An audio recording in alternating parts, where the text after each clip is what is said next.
Subscribe, click the like button, and turn on notifications so you never miss another unforgettable story. The first words hit like a punch I didn't see coming. Get out. I froze. My fork hovered over my plate. The roast smelled like home, like laughter and Sunday afternoons. But now it tasted like betrayal. My dad's face was red, his voice sharp. My mom nodded behind him, her eyes unreadable. Agreement. Confirmation. I was supposed to leave. Right here, right now. Everything before that moment replayed in my head like a montage of innocence lost. The table had been perfect seconds ago. Candles flickering, my younger sister laughing at a joke I didn't even hear, my dad carving the chicken with his usual calm precision, my mom's soft hum as she poured the wine. Life was ordinary, comfortable, safe. And then it shattered. I wanted to ask why. I wanted to understand, but my voice caught in my throat. I opened my mouth, closed it, opened it again. Nothing came out. How could this happen? I had always tried to be the good kid, the one who listened, the one who cared. And now, this. I looked around. My siblings shifted uncomfortably. My cousin avoided my gaze. The dog whimpered at the tension. The air was thick with something I couldn't name. Shame? Shock? Something heavier. I wanted to scream. I wanted to cry. But instead, I did the only thing I could think of. I stood, slowly, carefully. I'll go, I said. My voice sounded strange to me, small, fragile. No one stopped me. No one tried to explain. The room was silent, except for the ticking of the wall clock. Tick, tick, tick. Each second a reminder that my place at this table in this family was gone. Outside, the evening air was cold, sharp. It hit my skin like the truth itself. I kept walking. The street was quiet, the city lights stretching into the distance. I didn't know where I was going. I didn't care. I just needed space. I needed to breathe. And yet, beneath the shock, something else stirred. A spark I hadn't felt before. Betrayal is heavy, yes. Pain is immediate. But clarity? Clarity comes in the silence that follows. I realized then that this wasn't just about being asked to leave dinner. This was about seeing the truth, finally, unfiltered. I found a bench in a small park. The wind moved through the trees, carrying the faint smell of wet grass and autumn leaves. I sat and wrapped my arms around myself. My chest hurt from the shock. My eyes stung from tears I refused to shed. And yet, beneath it all, a thought took root. I would not let this define me. Not in the way they intended. They had cast me out, but I could choose what came next. I could decide how I would respond. And maybe, just maybe, there was a way to set things right. Not with anger, not with yelling, not with spite, but with truth and action. I looked at my hands trembling. My life had just changed in a single sentence, a single nod. The warmth I had taken for granted, family dinners, laughter, shared stories, was gone. For now. But something else remained. The spark of resolve.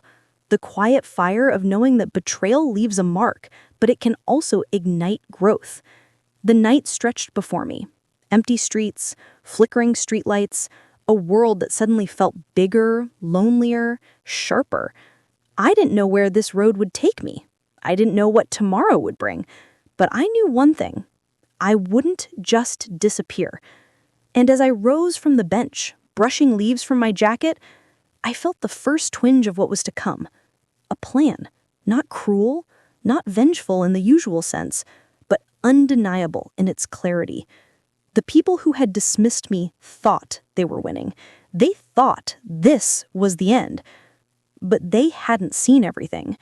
And soon, they would. I walked through the quiet streets, the city lights glinting in puddles left by a faint drizzle. Each step echoed, and with it came memories I hadn't faced in months. Years, really. Memories of dinners that weren't filled with shouting, but laughter. Moments that felt real, now tainted by the night's betrayal. I remembered the way my dad would laugh when I told a joke, his eyes crinkling at the corners. "You always know how to make us laugh," he had said once, ruffling my hair. My mom's smile had been warm, steady. "I'm proud of you," she whispered on quiet nights when no one else was listening. And my siblings, we shared secrets, pranks, small victories, and disappointments together. The flashbacks hit fast, like a slideshow of a life that felt stolen. One afternoon, years ago, I had accidentally broken Mom's favorite vase. I froze, expecting anger. Instead, she knelt beside me. "It's okay," she said gently. "Things can be replaced. You can't. Just be careful next time." Another memory, my sister and I stayed up late building a blanket fort in the living room. Dad brought hot chocolate and cookies, pretending to scold us, but we all ended up laughing so hard that the walls shook. That night, I had felt safe, loved, part of something bigger than myself. And now, that feeling was gone. The betrayal didn't come from strangers or enemies. It came from them, my family, the people I had trusted above all else. That trust was fractured. Every shared joke, every comforting word, every quiet evening now carried a shadow of doubt. What else had been carefully hidden? I found myself at the park again, sitting on the same bench where I had stared at the sky last night. I closed my eyes, letting memories wash over me. I remembered the argument before last year's family reunion. My dad had slammed his hand on the table. "You never listen. You never understand what we do for you." "You're wrong," I had replied, voice trembling. "I try, every day, to make you proud." Silence followed. Then my mom had sighed. "Maybe we all need some space," she said softly. I nodded, but deep down, I had felt a chill. That moment had been small, almost forgettable, yet now it felt like the first crack in the walls of trust. And my siblings, they had started avoiding me in subtle ways. A roll of the eyes here, a whispered comment there. Nothing overt, but enough to make me question myself. Maybe I wasn't the same person they wanted anymore. Maybe I had unknowingly failed them. I thought back to my last birthday. I had planned a small surprise for everyone, a homemade cake, a handwritten card, a game we could all play together. I had waited for their smiles, for their praise, but Dad had barely glanced at the cake. Mom had seemed distracted. My sister had whispered to her friend across the room. That day, the invisible shift began. I hadn't noticed it then, but now, with the clarity of betrayal, I could see the signs. And yet, I also remembered moments of quiet warmth, the kind that made me believe love still existed. Like the time Dad stayed up late to help me finish a school project, even though he was exhausted from work. Or Mom taking me to the park just to watch the sunset. Those moments were real. They had happened, but they were fragile. The heartbreak wasn't just in losing the dinner table that night. It was in realizing that what I had taken for granted, the trust, the bond, the family I believed in, had always been more complicated than I wanted to admit. I pulled my jacket tighter around me as the cold wind swept through the park. My eyes scanned the benches, the trees, the path ahead. And then something caught my eye. A folded envelope tucked beneath the bench. Curious, I picked it up. The paper was slightly damp, but intact. I opened it. Inside was a note written in my father's handwriting.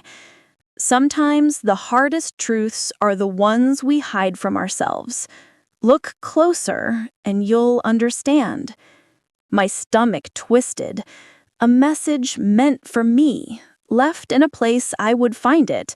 A clue, a fragment of explanation. It was a small thing, but it changed everything. For the first time, betrayal didn't feel like an accident. It felt like a puzzle I was meant to solve.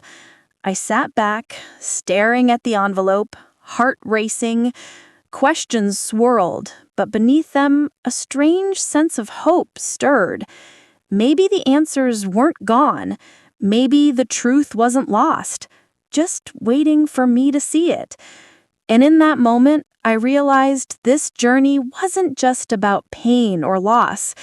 It was about understanding, about peeling back layers I hadn't noticed before, about discovering what had really been happening behind the smiles, behind the polite words, behind the dinners that felt ordinary. The park was quiet now. The night deepened, and I knew one thing for certain. I had just found the first piece of a larger story, a story that would explain the past and guide the choices I would make next. And with that, I tucked the envelope into my pocket and stood, feeling the weight of both heartbreak and possibility. Something was coming, something I was meant to uncover, and I would. The morning sun hit the pavement in sharp streaks of gold. I walked past the cafes and shops, my mind replaying the note I had found in the park. Look closer, and you'll understand. Those words had ignited something inside me. Not anger, not revenge in the cruel sense, but focus, purpose, the kind that grows quietly, like roots beneath the soil before a tree blooms. I returned to my small apartment, setting the envelope carefully on the table. I brewed coffee and sat by the window, letting the steam rise and blur the city outside. My heart was steady now. My grief and shock had sharpened into resolve. I wasn't going to confront my family in anger. That would be pointless. What I needed was clarity, evidence, understanding, and perhaps a subtle way to restore balance, to reveal the truth in a way that could not be ignored. I started small. I revisited old family photos, yearbooks, and letters I had stored in drawers. I traced conversations in my mind, piecing together patterns I had ignored before. Who said what, when, and why? Subtle favors that were denied, compliments that had been withheld. The moments I had dismissed as misunderstandings now carried weight.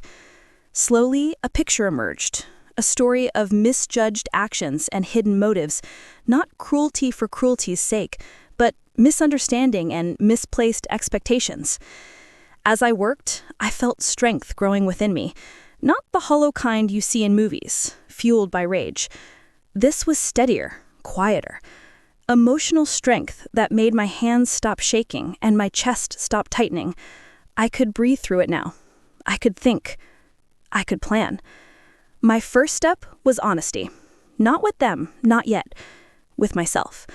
I wrote everything down. Every memory, every moment of confusion and hurt.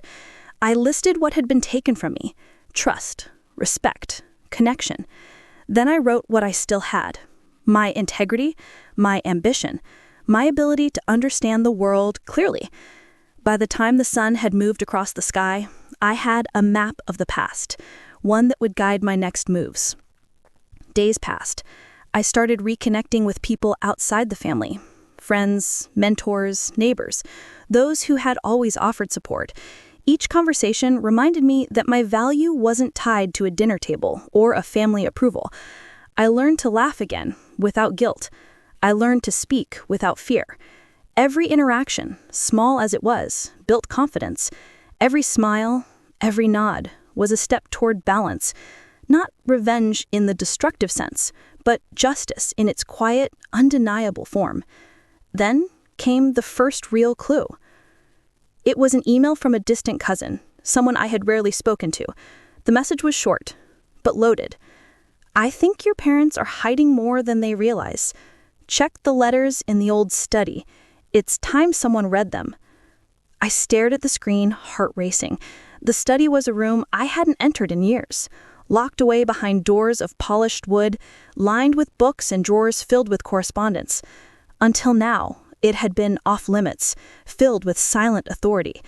And now I had a reason, and permission, to explore it, not to steal or destroy, but to understand, to reveal the truth that had been buried beneath years of assumptions. That evening, I returned. The house felt the same, yet different. Familiar scents, familiar shadows, but now they were tinged with expectation. Every creak of the floorboards, every soft hum of the heater seemed amplified. My father's study door loomed ahead. I took a deep breath, fingers brushing the handle, feeling a rush of both fear and anticipation. Inside, the room smelled of old paper and polished wood. Sunlight slanted through the blinds, dusk motes floating in golden streams. I began with the desk drawers, each one holding letters, old bills, and faded photographs. Most were mundane. But then, in a folder tucked behind a row of books, I found a bundle tied with string. My heart thudded. As I untied it carefully, letters, some old and yellowed, some recent and crisp. Notes that weren't meant for me. Conversations recorded in ink, words that told stories my parents hadn't shared. They weren't cruel, but they were revealing.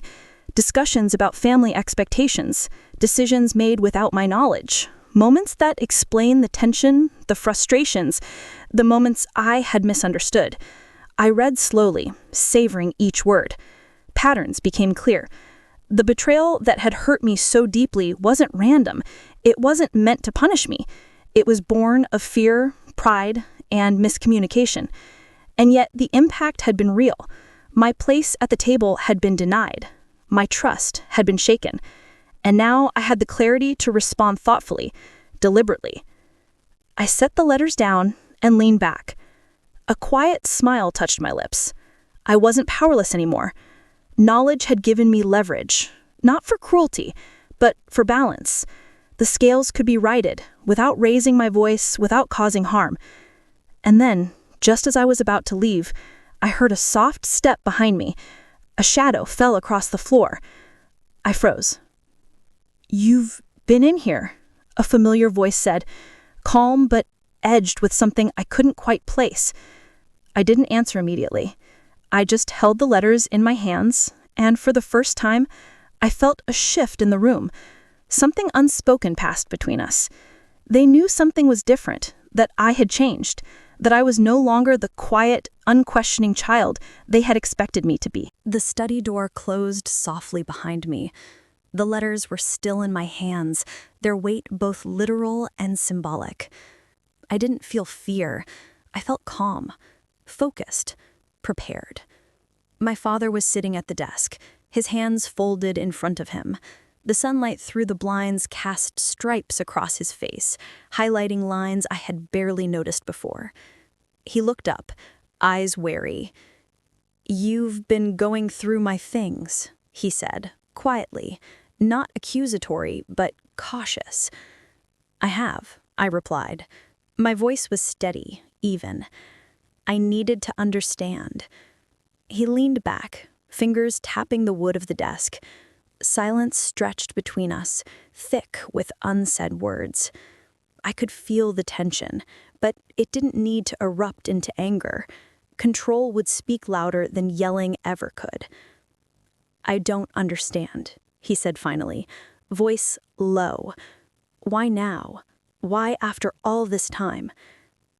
"Because I needed the truth," I said. I placed the bundle of letters carefully on the desk. I needed to see what decisions were made, what conversations happened, and why you acted the way you did at dinner. His eyes softened, just a little. He rubbed the back of his neck, a gesture I hadn't noticed in years. "I thought I was protecting you. I thought you wouldn't understand." I was hurt, I said simply. I felt dismissed, cast out, and I couldn't reconcile that with the person I thought you were. There was a pause. The air seemed to settle, as though both of us were finally breathing again. I see, he murmured. I didn't realize how much that night affected you. I thought silence would be easier, safer. I nodded slowly. It wasn't safe for me. I needed clarity. I needed honesty. And now I have it. He looked down at the letters, then back at me. I wrote some of these when I didn't know how to say things. I didn't want to hurt you. I didn't know any other way. I can see that now. And I also see where things were mishandled, where trust was broken, even if it wasn't intentional. His shoulders slumped slightly. I failed you, he said softly, almost to himself. I thought I was doing right, but I see now I didn't. The weight of his words didn't sting. It didn't need to. The honesty itself was powerful enough. I felt something shift, a bridge forming between us that had been broken for too long. And you, Mom, was it the same? He hesitated, then nodded. She agreed because she was scared. Scared of conflict. Scared of making the wrong choice. She thought letting you leave would give you space to grow. I breathed slowly, letting the information settle.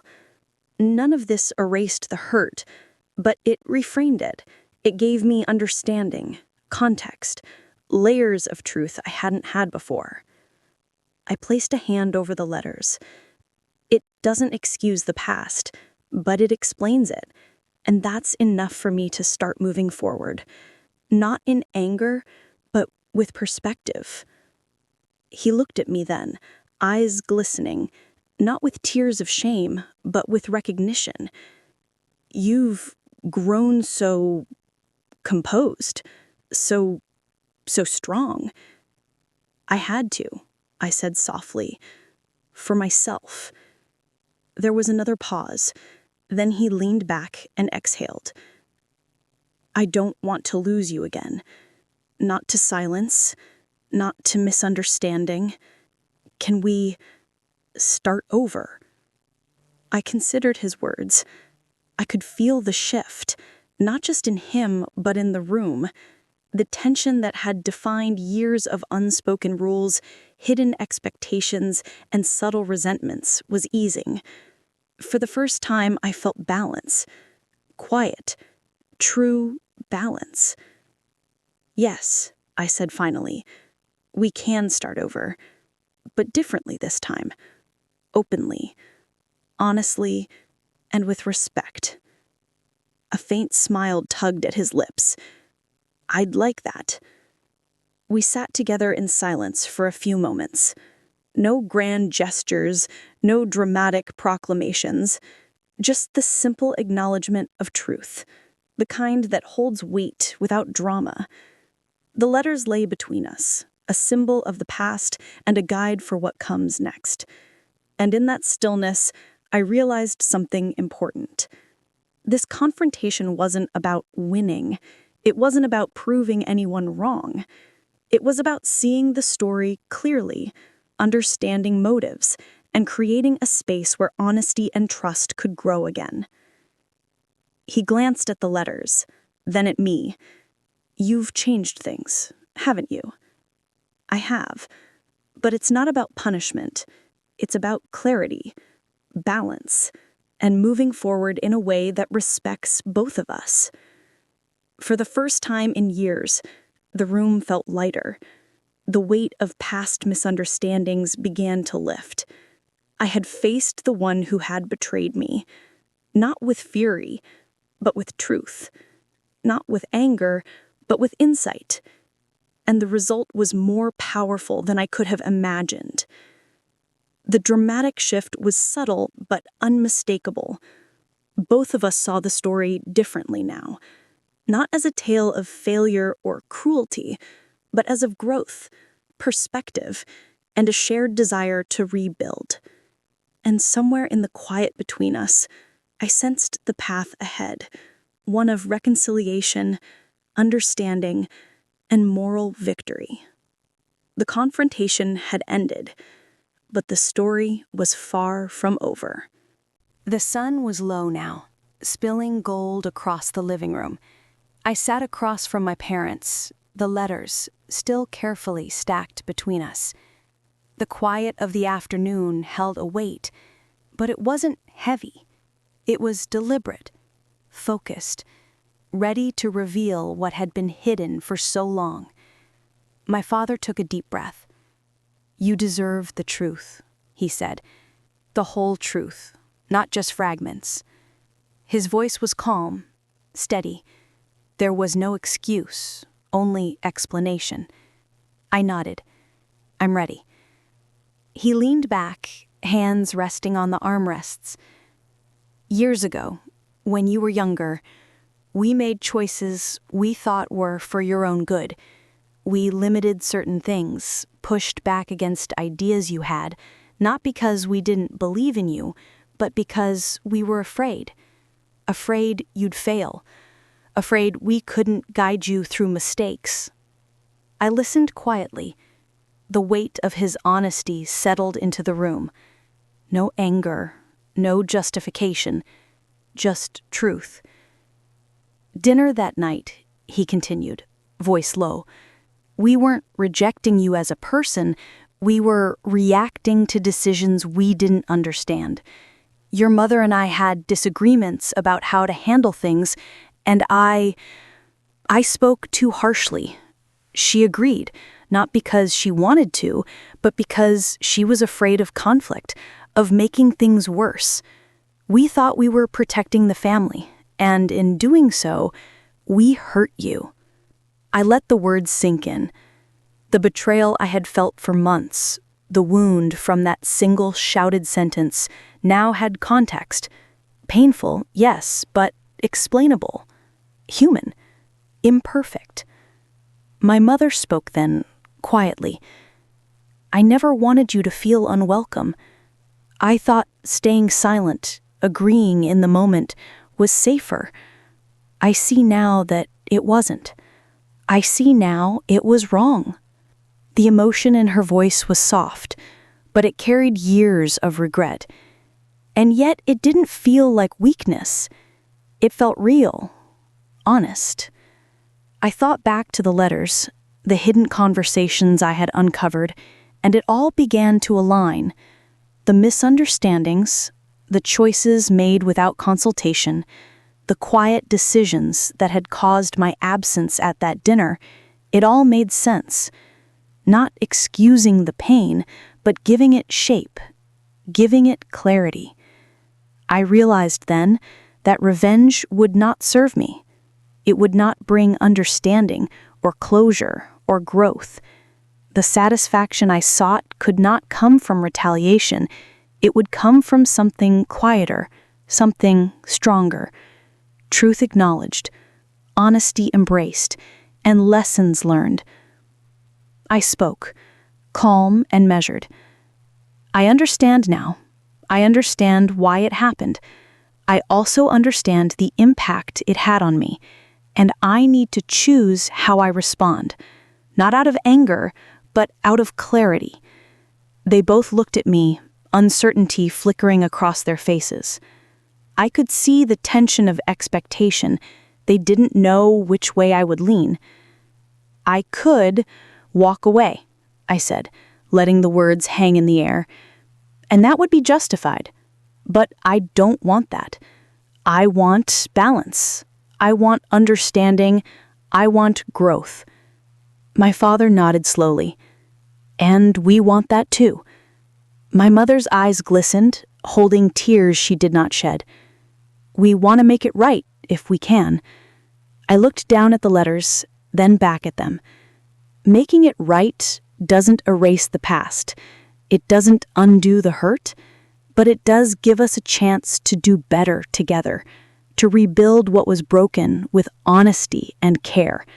That's my choice. For a moment, the room was quiet except for the soft hum of the heater. Each of us breathed slowly, letting the weight of truth and understanding settle. And yet, even as I made the decision to forgive and to approach the future with balance, I knew something lingered beneath it all. The choice was powerful, but not simple. Healing would take time. Trust would have to be rebuilt gradually. The consequences of years of miscommunication and fear were real, and they could not be ignored. I looked at my father. "We start here," I said, gesturing to the letters, "with honesty, with clarity, and we continue step by step." He nodded, and for the first time in months, I saw relief in his posture. He had expected anger, confrontation, perhaps punishment. Instead, he faced calm understanding. My mother reached over and touched my hand lightly. It was tentative, respectful, but it spoke volumes. Connection, a thread of bond being rewoven. I smiled softly. "It will take time," I said, "but I believe we can do it." She nodded, her lips pressing into a line of determination. "We'll try," she said. I looked back down at the letters once more, holding them carefully. These pieces of paper had carried so much history, so much confusion, and now they were tools for healing. My choice had been made, but the work had just begun. And in that quiet, soft light of late afternoon, I realized the final moment had yet to come. The path ahead would be shaped not by anger, but by patience, not by shouting, but by calm, deliberate steps. The choice I had made hovered in the air, a moral decision, a test of character, and a promise: forgiveness or indifference, healing or separation. The decision was mine, and mine alone. The sun had begun to sink, painting the room in amber and soft shadows. The letters lay neatly on the desk, their purpose fulfilled. They had revealed the truth, given voice to what had been hidden, and allowed the story of the past to breathe in the open. I sat across from my parents, feeling the weight of months lift. The quiet was not empty. It was full of possibility, full of understanding, full of a kind of peace I hadn't imagined possible just days ago. "You've grown," my father said softly, his hands folded, no longer tense. "Stronger than I ever expected. Strong enough to forgive and to guide us as well." I let the words wash over me, nodding. "I've learned to understand and to move forward, not by erasing the past, but by honoring it and learning from it." My mother reached out, brushing my hand lightly. "I'm proud of you, proud that you can see through hurt and still choose to build rather than tear down." I smiled, feeling the warmth of her gesture. It was simple, but it carried years of unspoken remorse, years of love hidden behind fear and misunderstanding. That small touch said what words could never fully capture. We sat across in silence for a few moments, letting the light shift across the room. The letters were quiet witnesses to our reconciliation, the bridge between past mistakes and future possibilities. I picked up one of the oldest letters, the one I had almost missed in the study. The handwriting was my father's, careful and deliberate. I read it aloud softly. "Sometimes the hardest choice is silence, but love finds a way, even in quiet." The words resonated. They were simple, honest, true, and somehow, in reading them aloud, I felt a symbolic closing of a chapter. The silence that had caused so much misunderstanding was replaced by clarity. The choice I had made, to forgive, to understand, to restore balance, felt like a ripple moving outward, touching everything in the room. I stood and walked to the window, watching the last streaks of sunlight fade behind the distant rooftops. The world outside was calm, ordinary. But within me, something extraordinary had shifted. I carried the lessons of betrayal, the clarity of truth, and the quiet strength that comes from choosing integrity over anger. I turned back to my parents. We can't change what happened, but we can change what comes next, step by step, choice by choice. They nodded, their expressions softened by relief and newfound understanding.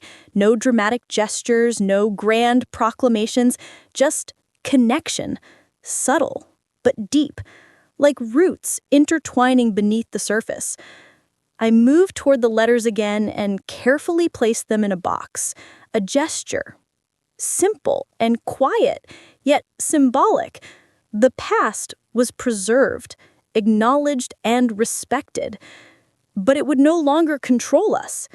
It would guide us, yes, but not imprison us. Outside, the sky shifted from amber to deep indigo. The first stars appeared, small pinpoints of light in the vast darkness. I felt that same quiet certainty rise inside me. The night did not scare me. It was a canvas, a space for new beginnings. I took a deep breath and exhaled slowly, letting the tension, the grief, and the uncertainty leave with it. I felt lighter, freer, as if the act of understanding and forgiveness had opened a door I didn't know existed. Then, almost instinctively, I wrote a final note, not for anyone else, not to explain, not to demand, not to plead, just a line for myself. The past is a teacher. The future is a choice. I choose peace. I folded it carefully and placed it on top of the box with the letters. A simple, poetic gesture, a quiet affirmation that words sometimes cannot fully express. My parents watched me, their expressions on their faces soft and reflective. There was no shame, no guilt lingering in the room, only shared understanding. And in that shared understanding, I felt the ultimate resolution. The moment lingered. Slow, calm, cinematic. The kind of pause that makes the heart beat with quiet satisfaction. The kind of pause that leaves space for reflection. And then, with the room bathed in the soft glow of evening, I spoke, my voice calm but resolute. Everything we've been through, it brought us here. And this piece is worth everything. Outside, a cool breeze brushed the leaves, rustling gently. A single star shone brighter than the rest. I smiled, knowing that sometimes the most powerful resolutions are quiet. They don't roar, they simply exist, and they last. I turned back to my parents one last time. Their eyes met mine full of understanding, and I felt it. Closure, balance, and hope all wrapped together. The story had ended, not with anger, not with revenge, but with truth, forgiveness, and a calm that could not be shaken. And as I watched the final streaks of sunlight disappear, I whispered to myself, slowly, slowly, peace isn't given, it's chosen, and today, I choose it.